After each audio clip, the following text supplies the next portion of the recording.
started. There's much more that we could talk about, but I think we got into at least some of the issues of Jewish identity and Jewish identity politics. And I think that also, Gilad, you gave the audience a good explanation of your position, which is certainly, I must say, a position, from my point of view, quite different and almost the opposite of what your most extreme antagonists have said about you. So let's thank Gilad Atzmon for his explanations and answers in the interview today. Now we're going to open it to questions and or comments from the audience. So any of you who would like to ask questions, feel free. We have Helen Thomas in the audience. If she would like, we're going to let Helen Thomas ask the first question.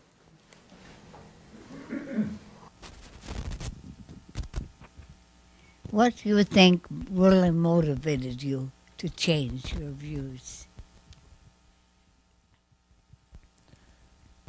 Hello, Helen. It is a complicated question, and I'm not so sure that it was a quick transition. I think that it took me very many years, and even when I was brave and clever enough to leave Israel,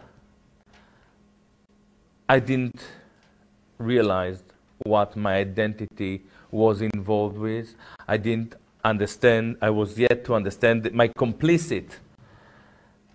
I then started to write about it. And after 12 or 13 months, people told me, listen, you write so much, let's publish it. And I wasn't ready for it because I felt that I have so much more to dig into. I think that my initial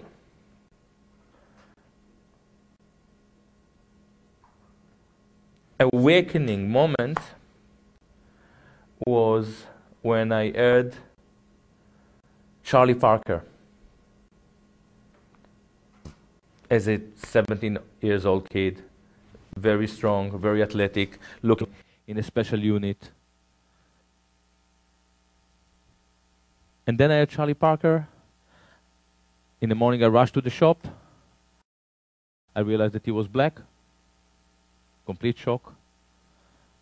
Because they told us that everything good comes from the Jews. And I became a saxophonist, and I had more and more heroes that were not Israelis or Jews. And step by step, I opened my heart to the idea of brotherhood. Then I joined the Israeli army. I started to realize how Palestinians were treated. But it was really a very, very slow move. I don't think that there was really a moment of realization. It is very complicated to understand the structural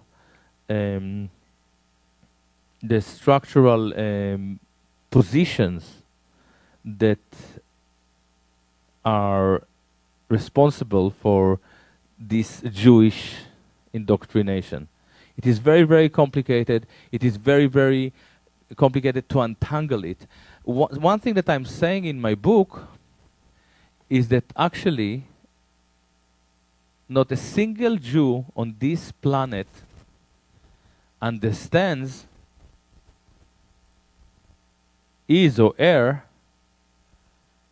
role within the Jewish system. I call it Organismus. I think that it's very similar to the human organ.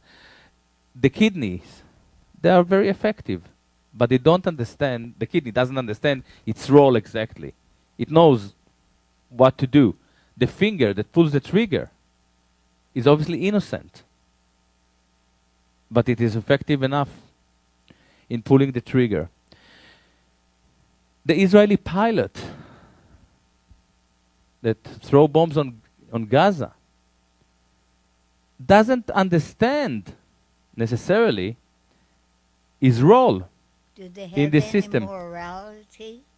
Any more? Do they have any morality? This is a big question. I can address it, but I will just finish this idea of the Israeli pilot. He threw bombs on Gaza. He actually tried to hit the Hamas headquarters, but it was dark, and he killed 20 innocent kids. Not that the Hamas are not innocent, but he killed 20. There is outrage in the world. In France, Jews are being abused. There is a wave of anti-Semitism. They are rushing to Israel. This pilot doesn't understand his role within this global system. Gilad Atzmon, the most denounced self-hater on this planet. Even I have a role. You tell a Zionist, oh, you Zionists, look, you're all warmongers. And he tells, no, look at Gilad Atzmon. So even I, as a self-hater, I have a role within this Organismus. Morality is a very good question. I go back to Yeshayahu Leibovich. Yeshayahu Leibovich, it's pretty dreadful what I'm going to say now. You may change your views about me. You can retract. Yeshayahu Leibovich, but it's not me, it's Leibovich. Yeshayahu Leibovich says there is no such a thing as Jewish ethics. What? He said there is no Jewish ethics. He said within the Jewish, the notion of ethics, it's something that most of us understand, associate with with enlightenment, is the capacity to make an ethical judgment, to close your eyes and to think about your act. And he said, no, I'm not going to kill this kid. It's wrong. In Judaism, you have 10 commandments. But you obey, you follow the 10 commandments because this is what God commanded you to do. So we manage to maintain a society, a functioning society, but it's not because the Jews are engaged in moral, in the rabbinical time, in moral conduct. It is just because the setting based on obedience are right. Now, what happens to the Jews when Judaism is dropped? The moral police, the police system, the policing institution disappears. And this is what we see in Israel. There is nothing really that can save them or lead them towards ethical behavior. And this is why Zionism was one of the most interesting moments in Jewish history. Zionism, the early Zionists realized that something is wrong. And they said, we are going to bring to the world a civilized moral Jew. Why? Because the whole idea of enlightenment, and then, let's say, Kant's second critic, was to replace the religious ethics with anthropocentric ethical system, where when the human subject can decide for itself. It doesn't need God. It knows what is right and what is wrong. But Jewish secularism is very different.